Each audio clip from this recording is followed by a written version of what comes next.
Yeah. All right, this is 533 underneath 5.1.4. We're just going to run through a few just ways we can think about what we did yesterday and hopefully summarize everything up and give it just another rep to help solidify what's going on. And don't worry if what we've been doing the last couple days isn't quite sitting. It's going to get repeated quite a bit the next several days. You're going to keep seeing it over and over again. So 533, we have Karen. She's determined to locate a maximum for some function. A very useful thing to do. And she writes the derivative of f and sets it equal to 0. And then Kurt comes along and comments that her method can locate a maximum. It can also locate a minimum. So in part A, I want to draw just a couple pictures with you really quick to prove that Kurt is correct. Find an example of a function that supports Karen's process for finding the location of a minimum. I thought she was looking for a maximum. She is. We're going to do a maximum first anyway. So if Karen is correct, Karen is not wrong, by the way. If you want to find a maximum, one way that you can do it is find a derivative of some function that has a derivative equal to 0, which would happen when you have a horizontal tangent like that one right there. That is correct. Although horizontal tangents, I think Kurt's whole point is that horizontal tangents also happen at minimums on functions too. So just having a horizontal function or a horizontal tangent is not enough on its own. That's the problem. So I guess the conclusion number one is that a horizontal tangent is not enough.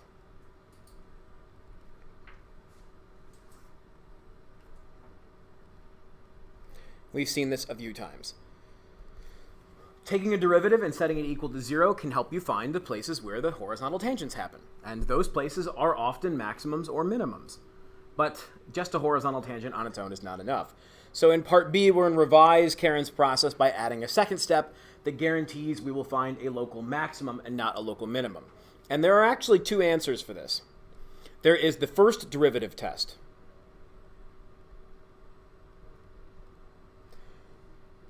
which just involves us checking out f prime on either sides of the function. The first derivative test is more thorough, but it also takes longer because you got to do two tests, really. Let's give this name. Let's say this is a right there.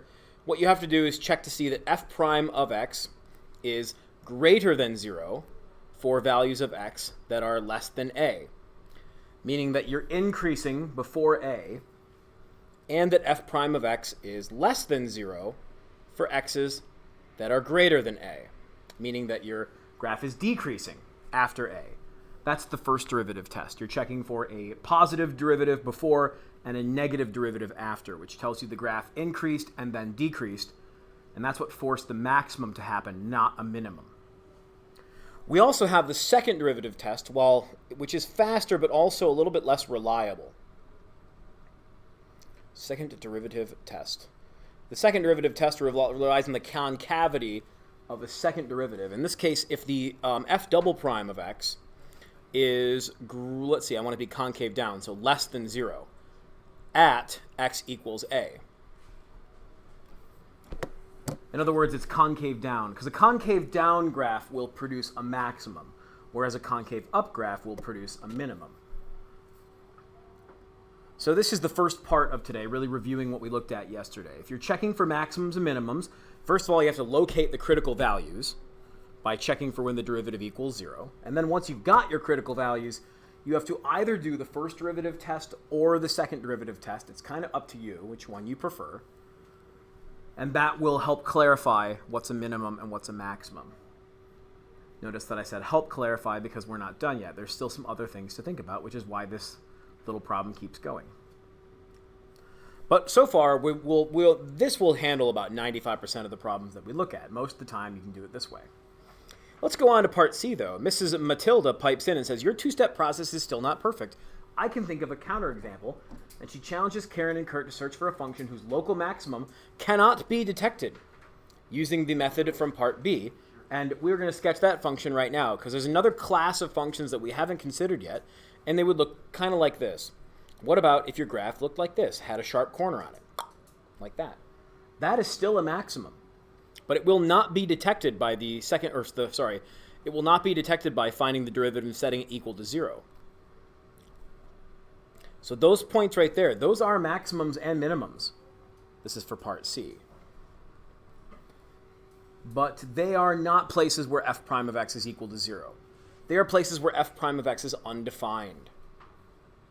And so in part D, when it's going to ask us to revise the process again to include this idea, we have to just make a note here really quick.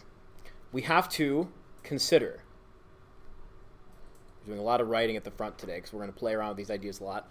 We have to consider places where f prime of x equals 0 as well as places where f prime of x is undefined.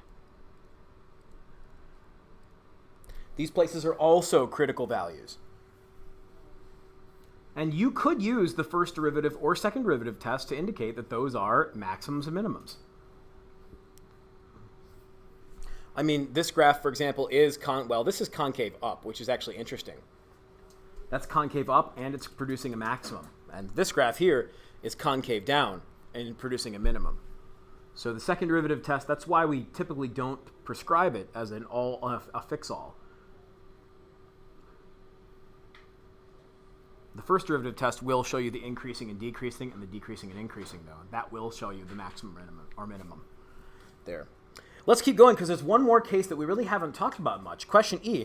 This makes things much more complicated, cries Karen, but at least I know that there will be either a local maximum or a local minimum where the first derivative equals 0, and unfortunately, Karen is incorrect there.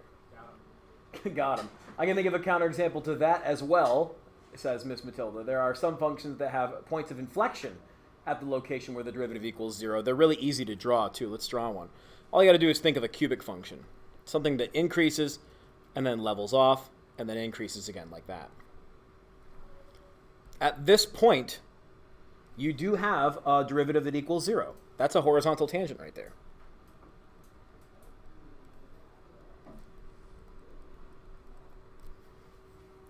What's not happening, though, is that f prime is not changing sign. It's increasing, leveling off, and then increasing again. So f prime of x equals 0, but it does not change sign. So really, maximums and minimums happen not so much when your derivative equals 0, but when the derivative goes from increasing to decreasing or decreasing to increasing. Equaling 0 is a great place to target in on a few locations, but you then have to check them to see if they're maximums or minimums or what. So the problem here is that you have a horizontal tangent, but your derivative is not producing a maximum or minimum. It's just leveling off there. This usually happens when you have multiplicity, which I'm only going to make a note of because we talked about it a little bit yesterday. Usually if you have like an x squared or something in your function, like let's say your f prime, I don't know, I should give you an example. Let's say your f prime of x is equal to, say, I don't know, x squared times x minus 3. This is an off-the-cuff example. Like, this is true that x equals 0 and x equals 3 are the solutions, but I suspect that x equals 0 in this case would not be a maximum or minimum. It would be a point of inflection.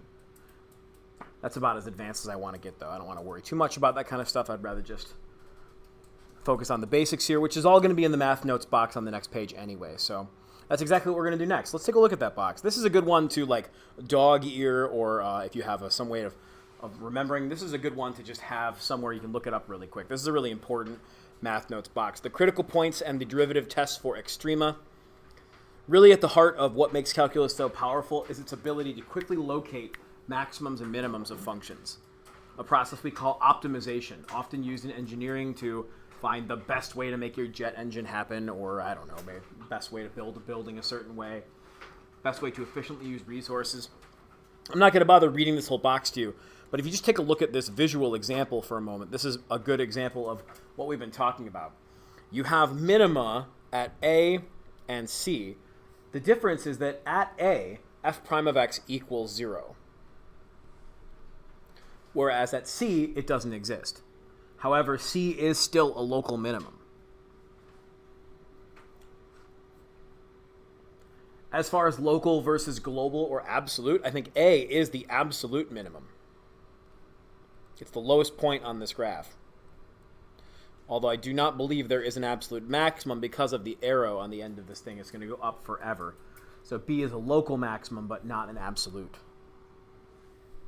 Like that. So in short, when you're looking for critical values, take the derivative first, set it equal to 0, and also check to see if it could be undefined. And you're going to make yourself a list of what we're going to call candidates for the maximums and minimums, and you're going to test those either using the first derivative test or the second derivative test. It doesn't matter. A lot of times on a question like this, the AP reader, if it's a free response question, will look for one or the other. They'll look for you to explain, oh, I know it's a minimum because f prime goes from negative to positive, or I know it's a minimum because the concavity is up, something like that. So with that in mind, you guys have been listening to me talk this whole time. You've been excellent about that. Thank you very much. Okay, so here's where I want you to stand up a little bit. Grab a marker board and a marker, because I'm going to have you do a bunch of problems and walk around a little bit. The first thing I want you to do is to partner up. You're going to need a partner for this next exercise. It doesn't really matter to me who you want to work with in this case. But you are going to need a marker board and a marker, and you should stand up and find a location to stand by. I'm going to give you a bunch of rapid-fire questions to write down. We're just going to quiz you a little bit on your knowledge of things at this point.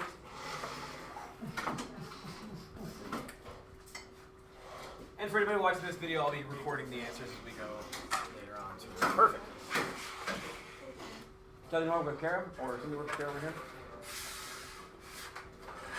Okay. What you want to do is you want to face each other, hold the board up so the other person can't see it. Perfect. I'm going to ask you these 4 questions one at a time. Here we go. First question I want you to answer. What does a negative first derivative mean? That's the first question.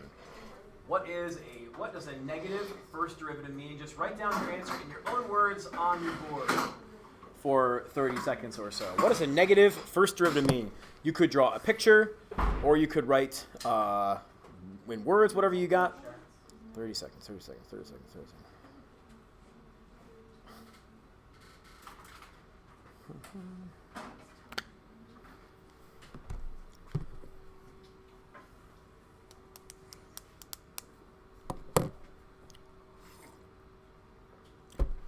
What is the meaning of a negative first derivative? You could draw a picture or you could describe it in words. Just finish up your description in the next 10 seconds.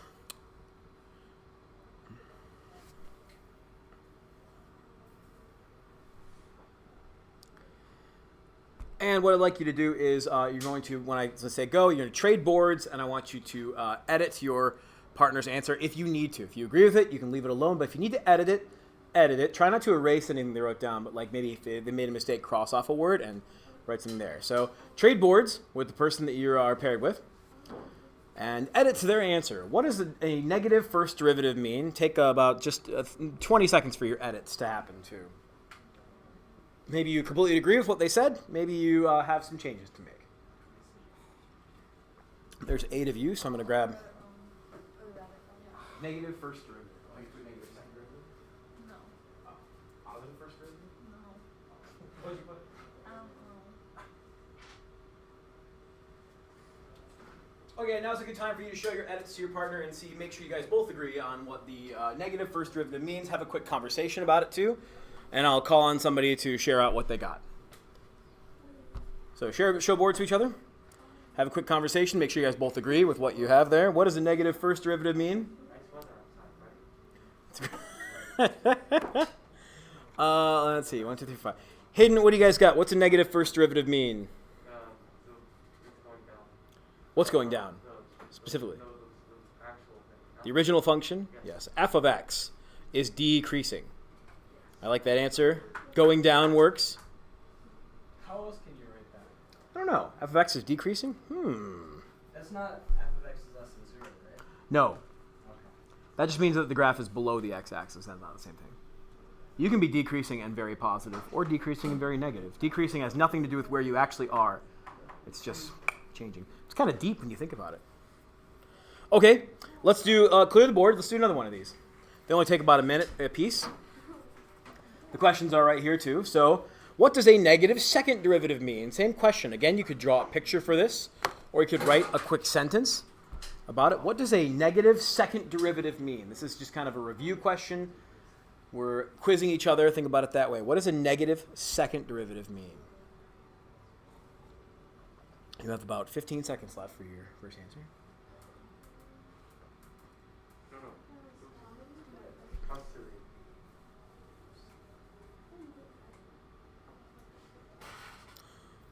And your trade boards in 3, 2, 1.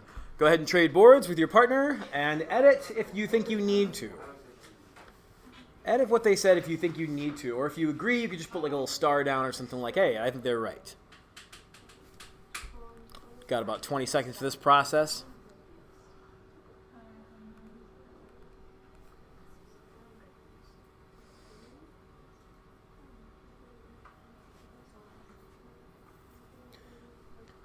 And in about 5 seconds, I want you to just turn your boards around and talk to each other.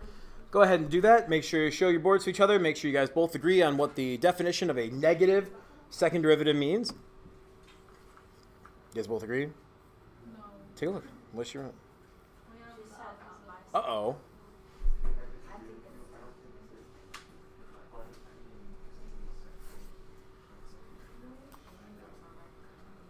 And let me call on somebody to represent their team. Hey, Abby, what did you guys say back there? What's a negative second derivative mean?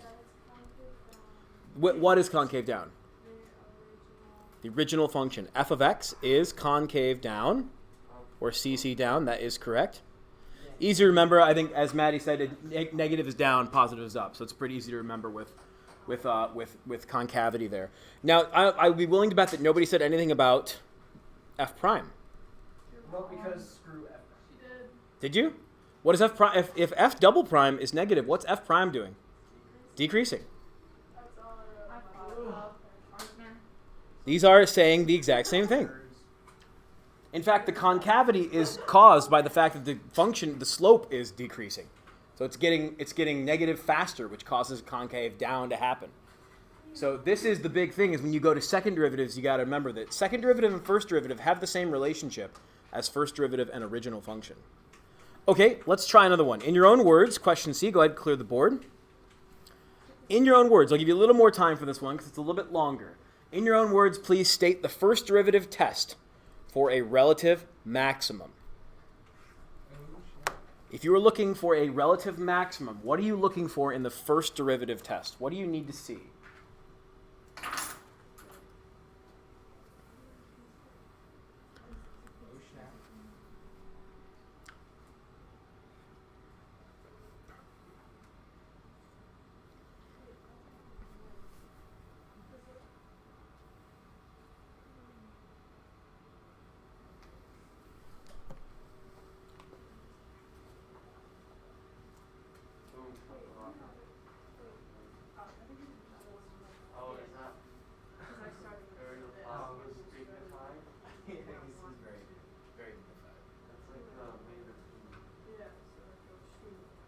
Take about 10 more seconds for you to jot down your first derivative test if you're looking for a maximum. What are you looking for in the first derivative to prove it's a maximum and not a minimum? And trade boards in 3, 2, 1. Okay, go ahead and trade boards. Again, this is called a partner edit, so take a look at what they wrote down. If you agree with it, you can put a little star down or something like that. I agree. Or if they need to change something, you could make an edit. Try not to erase their original work. I don't know. I think I used to. That coordination is so blind.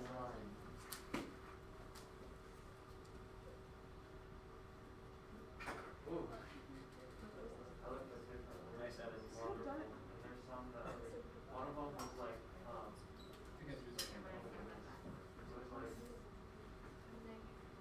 Okay, and go ahead and talk to your partner and make sure you guys agree on what the answer is. I'm going to roll a die for somebody to share out in a minute.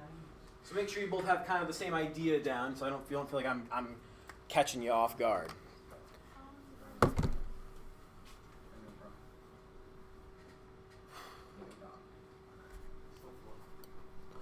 Okay, ready? Tyler, what do you guys got here for the first derivative? What are you saying has to happen?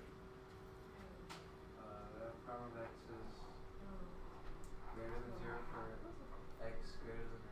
Yeah. Okay. And then the opposite pretty much. So less than 0 for x less than a. Yeah. If I was editing this, you guys see it? Is that good? I gotta think about it for a minute. Hang on.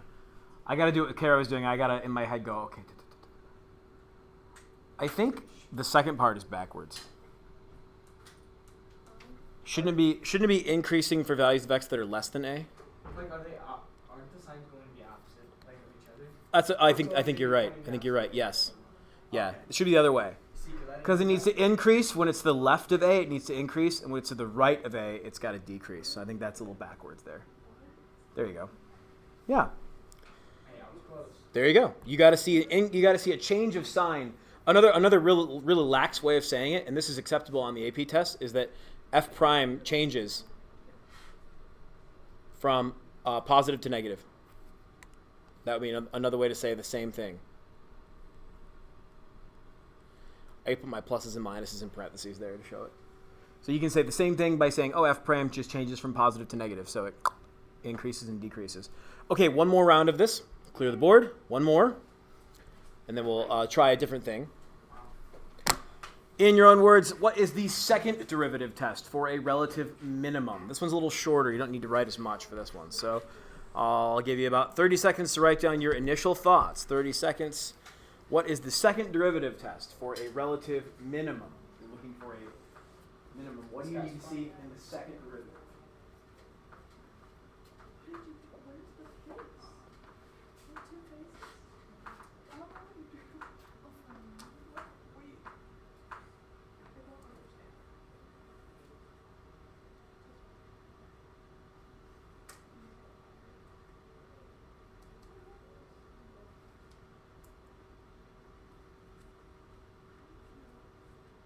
I think this might be my favorite color of all. Yeah, maybe because you took it from me. Nerd. Okay, you ready to switch boards in 3, 2, 1. Okay, switch boards and do your editing. Trade off. Trade off.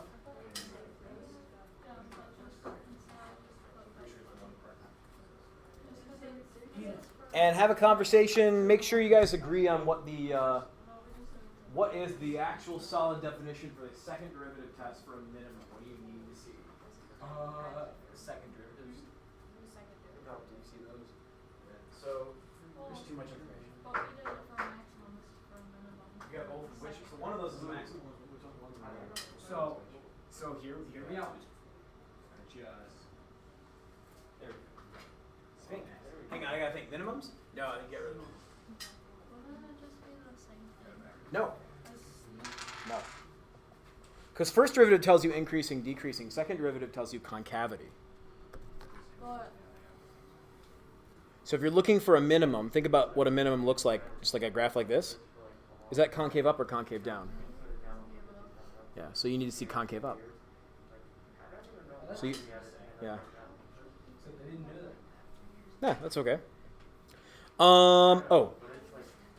Well, I rolled an 8, which was Sydney, but I guess we were talking anyway. So what you have to see for this one, for a second derivative, you have to see an f double prime of x that is greater than 0. Because that means you're at concave up, CC up, and that it means you're at a minimum. I suppose you could memorize concave up minimum, concave down maximum. I don't know about you, but I always just visualize it whenever I think about it. I always just think what a curve looks like and go, is that a maximum or minimum? So that's it. Okay, take the boards with you back to your regular spot. And Kara, I'm going to need you to join these guys over here. So we have 2 teams of 4 for this next one. This will be a fun one. Kinda, yeah. Well, not as fun. Yeah, kind of like Jeopardy, but like, you know, yeah, even more fun. Even more fun because it's calculus class, and you're the most fun class, the highlight of your day.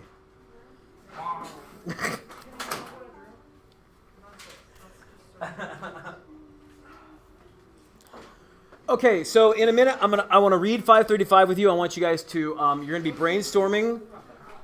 With the teams you're with, you're going to be brainstorming a bunch of answers to the next question I'm about to give you. So start preparing, because what you're going to do is you're going to brainstorm a bunch of answers, and you're going to trade them off with the other team and see if they get the same kind of answers. That's kind of the idea here. Okay, so 535. Second derivative tells you more than just concavity and points of inflection. It can also help you justify it when whether a tangent line will provide an underestimate or an overestimate. So we're switching gears a little bit. We're no longer thinking about maximums and minimums. We're instead thinking about overestimation and underestimation, which is a thing we haven't looked at in a while. So, what I'd like you to do for part A, this is where I want you to collaborate with your teams. You probably have 4 boards, which is probably a good thing, at your table. What I would like you to do is I'd like you to sketch a function, probably more than one. Sketch a function and its tangent line such that the tangent line underestimates the function near the point of tangency. So collaborate with the people at your table. I want you to draw at least one function where the tangent line underestimates the curve at the point of tangency. And then on a different board, on a different marker board, come up with another function where the tangent line overestimates the function. And like I said, you're going to be trading boards with another team in just a moment here. So I want you to come up with at least 2 examples of both. At least 2 examples of a function whose tangent line underestimates the function and one the tangent line overestimates the function. Oh, okay.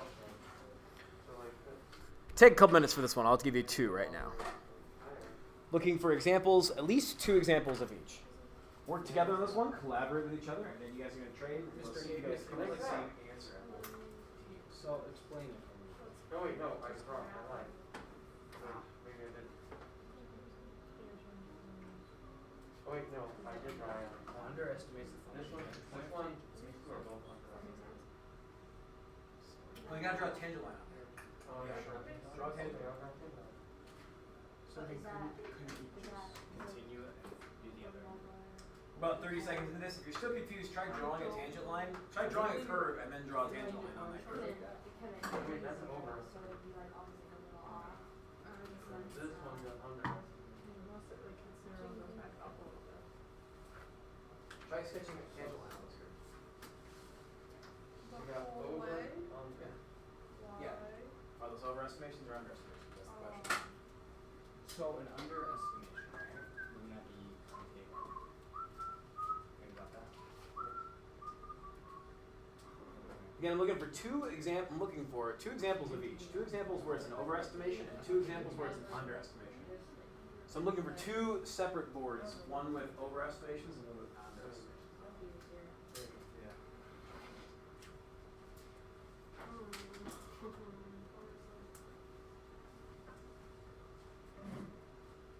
You know, being So we have to. over, So we have to put them over in the. Yeah, I'd like you to label the ones that are overestimations and the ones that are underestimations too. Okay, so I want you to open the curve. Start by just drawing a curve if you're stuck. Just draw any curve. Doesn't matter. So then, that's gonna be under. Yeah. and then a tangent line. Is that an overestimation or underestimation? Yeah, that's it. Can you come with a different kind of curve at the same? Well, that's what we were. Well, can't you do something like this, and then like do a. Well, and the problem there is that sometimes that's an overestimation, sometimes it'll be an underestimation. Yeah, like right. Oh, get rid of it. I was gonna that minimum that you had there at the minimum would be an underestimation. Yeah, but the team line up. Hey, I had that drawing. Okay. You guys have overestimations and underestimations on 2 separate boards. At least one example of We each. just figured it out. Okay. I know. I'm gonna have, well, we're gonna trade with what these guys are thinking. I mean, you guys are gonna trade boards. Let's see if they're on the same. See if they're thinking about the same thing. No. Yeah, it'd be nice if you sorted the overestimations on one board and underestimations on another. You guys ready to share? You got overs and unders? Sure. Can I throw this marker away? It's like stabbing me. You want to throw it away? The thing really hurts. This? No, that part. Does the marker work though? Not really. Not very well. Kobe. Landed like He did. He dead. You right? My best friend, his name's Obi, and so we do that. Obi. Obi. He lives. He's I'm not African gonna American. grab them. He lives. It's important to point out whenever I talk about my friend Obi. Don't say that. He's this guy. Right here, he's in this picture. He's that guy. Is he? He's the one that doesn't look like the rest of them. Okay, okay. He's from Big Rapids. Very exotic. He's this guy. He's the one who's like us. He's the only one. The darker selection fellow. Okay, trade boards. You guys give your boards to those guys. You guys give your boards over here. Oh, we only Yeah. give away 2 points? And yeah, no, you trade everything you got. And so Everything? the idea is to see if you guys were kind of firing on the same cylinder. See if they have the same kind of things. And then take a look up here. I want to explain what I want you guys to do with this, what you have. So question B, you're exchanging sketches with another team. I want you to compare the sketches where the tangent line gives an underestimate of the function. So think about what you wrote for underestimation and think about what they wrote for underestimation. And then what I want you to do is I want you to come up with, in part C, I want you to come up with a conclusion. What causes an overestimation? Not drugs. I mean, sometimes. No, that's over. Got the wrong one. What causes an overestimation and what causes an underestimation? Do you notice anything that is consistent with every curve that's got an underestimation or every curve that's got an overestimation? I'll draw a couple examples for you too. Hang on. Overestimation might look like that. Or underestimation might look like this.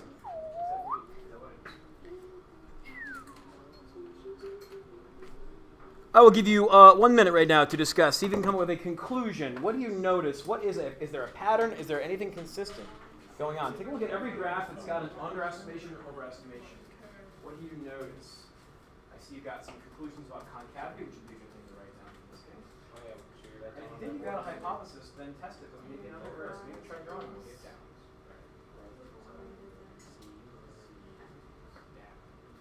So all the overestimations. What do they all have in common? Now, could you test that? Try drawing. Try to prove it wrong. Could you think of a concave down curve that is not in focus? That would be the next thing. I don't really go for that. It's pretty weak. Oh. Oh. Also, the green ones always get stained. Are you guys ready to join me back up here? We're gonna write some notes down. Oh yeah, we're in. Okay. We got conclusions to draw. I think you guys are. I think you guys got the right idea. I'm not so sure about your team, but I think you guys have the right plan.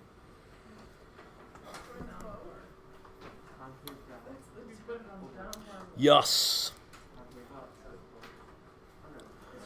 Now, I don't know if you guys remember this. Can you bring it back up here with me, please? In question D, I don't know if you remember this, but there are actually only, back in chapter 3, we kind of discovered the idea that there are only actually 4 curves you could draw. When you guys are ready, this is going to be a thing for your notes, too. As a conclusion I want you to have down.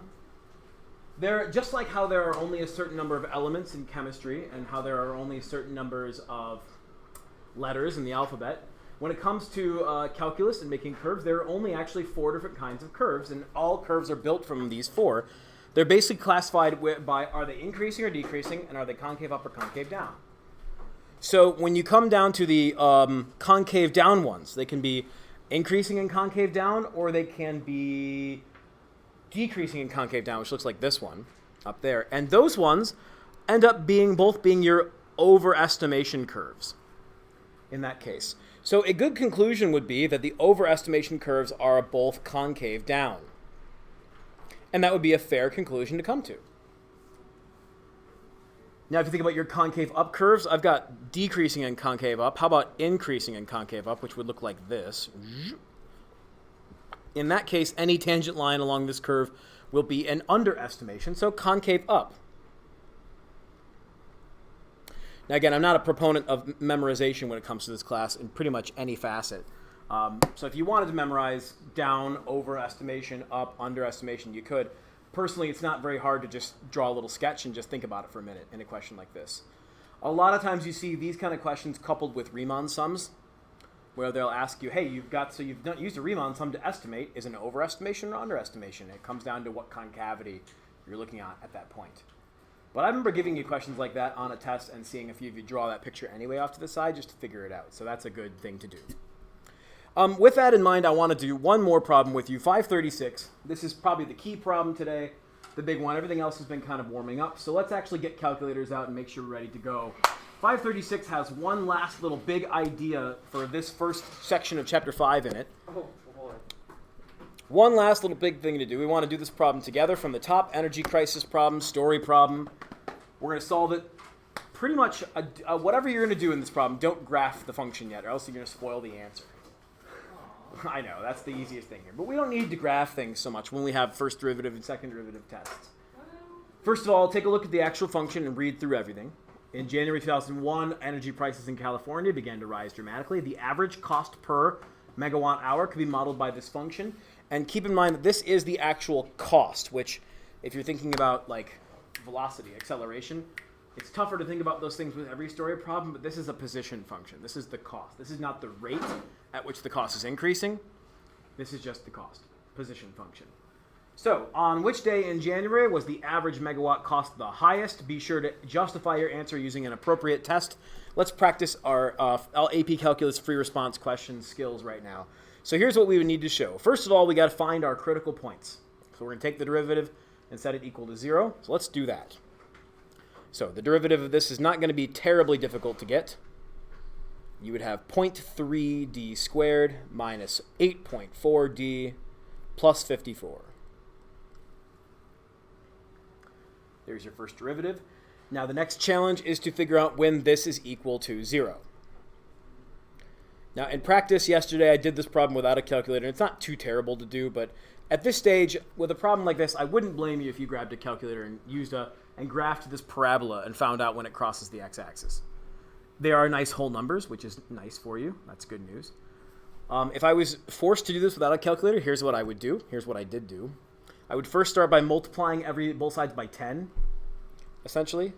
That does nothing on the left side, but on the right side, it moves the decimal points. So now it's 0 equals 3d squared minus 84 plus 504, sorry, d plus 540. And then I would divide everything by 3, which again does nothing on the left side, but gives you a nice polynomial to work with. 84 divided by 3 is 28. And 540 divided by 3, I know, is 180 from geometry, from teaching geometry for years. You know all the multiples of 180. And this actually factors relatively nicely. If you think about factors of 180 that add to negative 28, 10, and 18. Yeah, so that turns out I got lucky there. Now, if I were you, and I wouldn't blame you again for having just taken this function and graphed it and found the x-intercepts 5 minutes ago, but there you go. The zeros, or the critical values of this function, are d equals 10 and d equals 18. Remember all that fun work you do in Algebra 2 and Pre-Calc about finding zeros and finding roots, and like you're supposed to care? And this is why you're supposed to care. But the problem is that like 90% of Algebra 2 students never take calculus, so it's like hard to explain why it's important. Anyway, these are not maximums or minimums yet. They are just critical values. They are merely candidates. So, just like on Lost, which is a reference that nobody gets, you have to then put your candidates through a test. So, you can use the first derivative test or the second derivative test. It's up to you. If you're going to do the first derivative test, you would want to check. You might make a sign chart. You might write like a C prime of D off to the side and make a number line like this. Put 10 here, put 18 here, and then test a number in between those little ranges there and see if it's negative or positive. You could do that. I'm going to do the second derivative test on this function because I can. So the second derivative of this graph, C double prime of D, is equal to 0.6D minus 8.4. Again, I tried to do this without a calculator, so I said that's too hard for me to do the first derivative test, so let's do the second derivative test. All we have to do here is check what C prime of 10 is and what C prime of 18 is. And we don't even really need to check it. We just need to see if it's positive or negative. I know, for example, that if I plug in 10, it's going to be 6 minus 8.4, which is a negative number. And so I know that it's then concave down at that point, and therefore 10 is a maximum. C prime of 18 is, I had to do a little bit of head math for this one. 0.6 times 18 is like, I think, 10 point something. 10.8, I think. Doesn't matter so much what it is. All that matters is it's bigger than 8.4, so it's a positive number. And so this is a minimum because it's concave down. If you were to do that same adventure with the first derivative test, you might check to see what the signs of your derivative are before and after 10 and before and after 18. And you would get a positive over here, a negative here, and a positive there too, which tells you the same information. This is now a maximum, and this is now a minimum. So, because of my legal obligation to teach you how to pass the AP Calc test, here's what you should write down for a complete sentence for either one of these answers. I would say that D equals 10 is a maximum because, and here's the complete sentence that you got to write. You can choose either one of the following two options because D prime of X changes from negative to positive, sorry, positive to negative.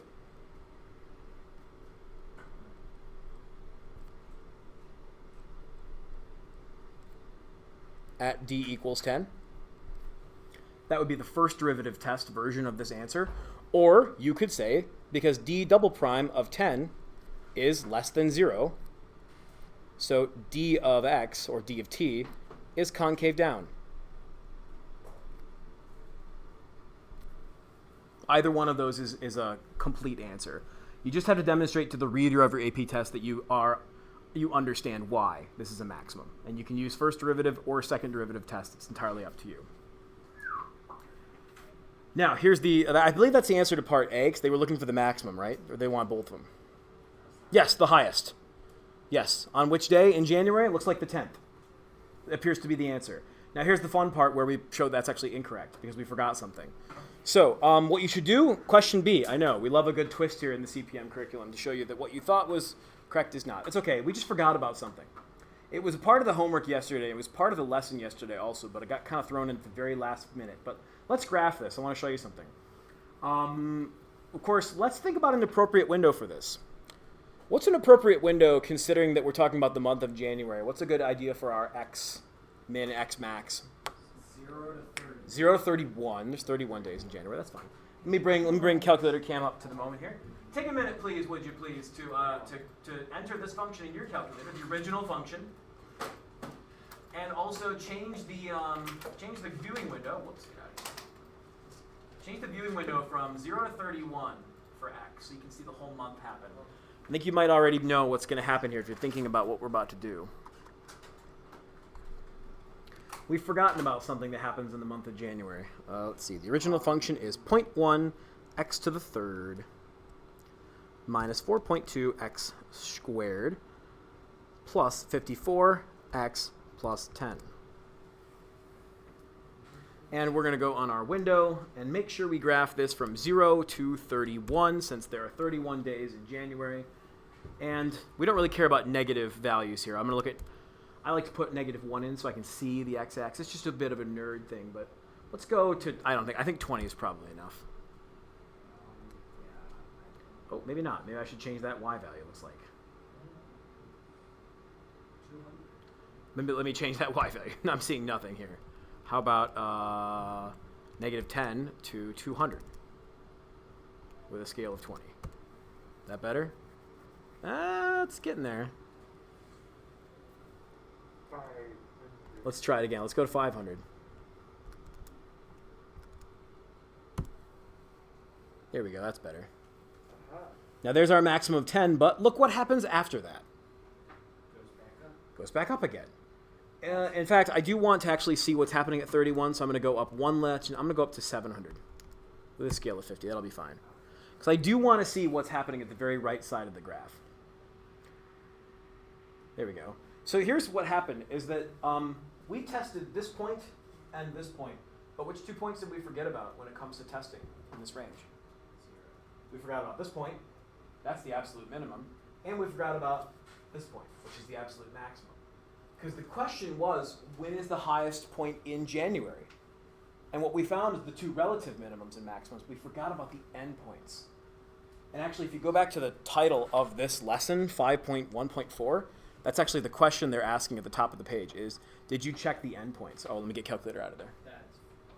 So this is what's known as the full candidates test, is that if you're checking for an absolute maximum on a range of values, you want to check your critical points, where the derivative is 0 or undefined, but you also need to check the endpoints, because on the selected range from 0 to 31, there might be a different minimum or a maximum, though. So that's exactly what we forgot to do. Let's look, and let's actually fix that mistake. It's actually really easy to fix. Well, we're not going to fix it, actually. We're just going to explain what happened. What happens, we forgot to check the endpoints. we forgot about, well, technically we should only worry about, oh, I got to write these words down correctly.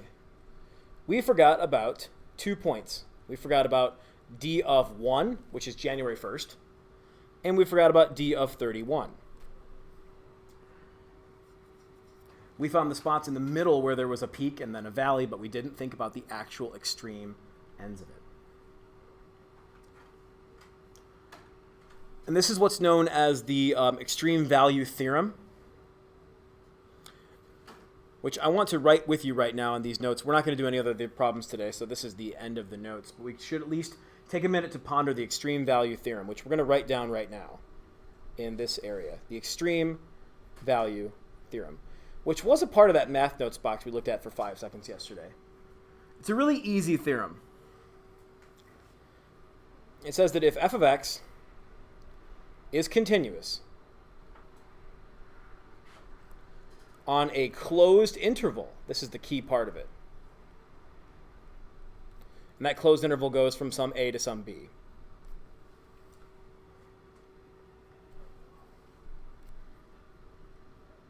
That's the hypothesis part of the theorem. The conclusion is that on this range from a to b, there must be an absolute maximum and an absolute minimum. There must be a global maximum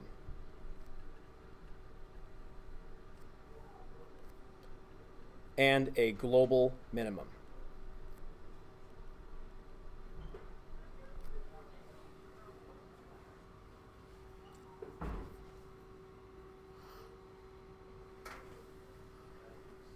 It's a pretty simple theorem. The key part is that you're talking about some fixed range of a graph. If we just were to look at that graph that we just made with no endpoints on it, there would be no global maximum minimum because the graph goes down forever and up forever. There's no global max, no global min. But if you suddenly say, okay, this starts at 1 and ends at 31, now there must be a maximum and a minimum. And here's what you have to do in order to find them. You have to do what's called a candidate's test.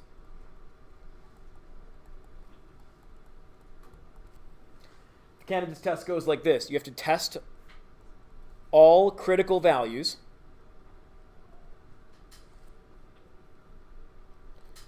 and the endpoints.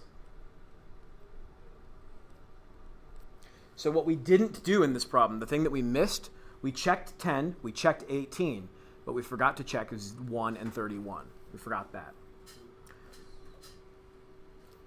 This is not a point of mastery, just a point of introduction for this idea. But when you're asked to find the extreme value on a given interval for something, you have to remember to check the endpoints A and B, as well as any critical values in between. One of those will be the absolute maximum and the absolute minimum. Usually, for a problem like this, we usually make a table, something like this. We'll go like, okay, I know it's got to be either 1, 10, 18, or 31. And then you check your original function. We check C of D. For each one of those things, we figure out which one's the maximum, which one's the minimum. Something like that. We have time for more big examples like that, but that's a big one. If you flip back,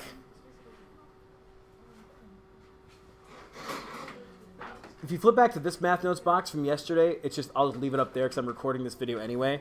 The extreme value theorem does appear in print at the bottom of this box also. Yeah. And there was a homework problem that I spent a lot of time talking about from yesterday also in the video that has that same thing, where if you suddenly put the endpoints in certain spots, you change which one's going to be the highest point, lowest point, like that. Whew. So this is the end of section 5.1. There is homework, sorry, I know. It's not very long. I recorded a video for it already. The name. We're not doing 539. You can ignore 539. Oh, look at the name though. What name? Ringo. Ringo Starr. Did the kids today know that reference? Yeah, that's the Beatles. He's the drummer from the Beatles. Do you guys know that? Yeah. Who are the two remaining? Who are the two remaining living Beatles? There's 2 of them still alive. Ringo Starr and John Lennon. No, not John Lennon. Paul McCartney. I'm an idiot. Who was the one that died? John Lennon was shot. He was assassinated. Wasn't there like a big thing, like there was one, like they said he was dead. And Oh yeah, one of the albums. I don't know. The Beatles albums. Once they discover acid, the Beatles albums gets really weird. They get they go from being like poppy, like teen heartthrobs, to being like. Whoa, so funny. I don't know. It's so funny though. That's my parents. I'm not a big Beatles fan, but it's my parents' music. I remember my mom always tells me about the story, the day that John Lennon got killed, and she told her dad about it, and her dad was like, it was just loud music anyway. I don't watch it. I know. Some things never change.